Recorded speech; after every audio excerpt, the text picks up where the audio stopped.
Kota Semarang, Jawa Tengah menyimpan jejak-jejak perjuangan bangsa Indonesia melawan penjajah. Salah satunya adalah Gedung Sarekat Islam di kawasan Kampung Ligu yang menjadi saksi perjuangan para pelajar dan cendekiawan melalui jalur pergerakan. Tuan-tuan, sungguh besar nama kongres ini, Kongres Nasional. Sarekat Islam di masa kolonial inilah salah satu organisasi yang ditakuti oleh pemerintah Belanda dan Jepang.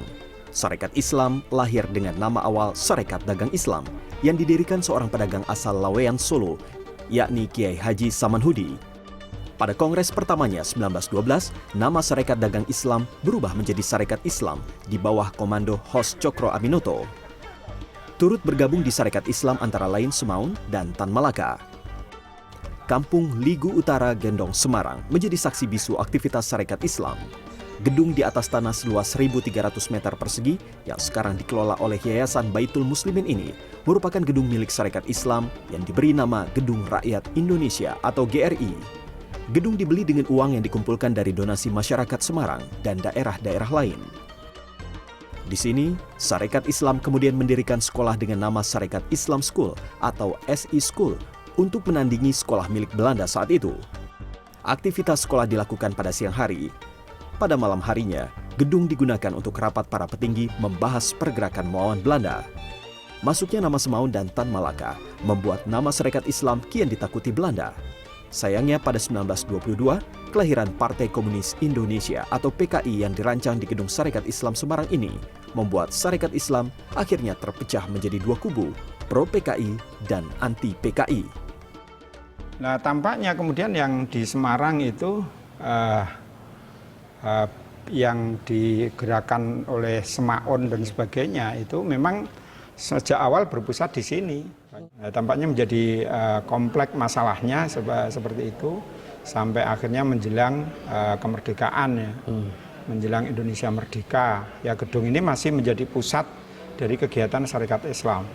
Apa yang sebetulnya yang di Aktivitas pergerakan kaum cendekiawan di Gedung Sarekat Islam semakin menggema dan didengar oleh sejumlah tokoh pemuda nasionalisme saat itu, tak terkecuali Bung Karno dan Bung Hatta yang sempat memberikan orasi penggemblengan masa Partai Indonesia atau Partindo pimpinan Sartono di Gedung Sarekat Islam ini. Orasi Bung Karno ini membuat Belanda meradang dan meminta Bung Karno menghentikan orasinya.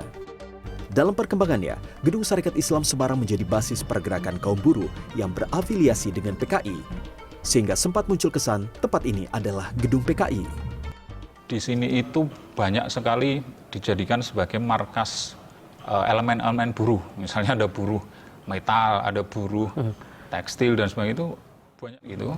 Nah, kemudian PKI ini buruh-buruh tadi kan kemudian berafiliasi kepada PKI. Nah, gedung ini kemudian identik sebagai gedung PKI. Padahal secara resmi tidak. Itu hanya simpatisan-simpatisan buruh yang berafiliasi ke. Setelah peristiwa 30 September 1965, Gedung Sarekat Islam Semarang berada di bawah penguasaan TNI. Pemerintah kemudian menjadikan Gedung Sarekat Islam sebagai bangunan cagar budaya yang harus dipertahankan keberadaannya. Pada 2008, Gedung Sarekat Islam Semarang diserah terimakan kepada Yayasan Baitul Muslimin yang di dalamnya terdapat sejumlah organisasi keagamaan seperti Nahdlatul Ulama dan Muhammadiyah.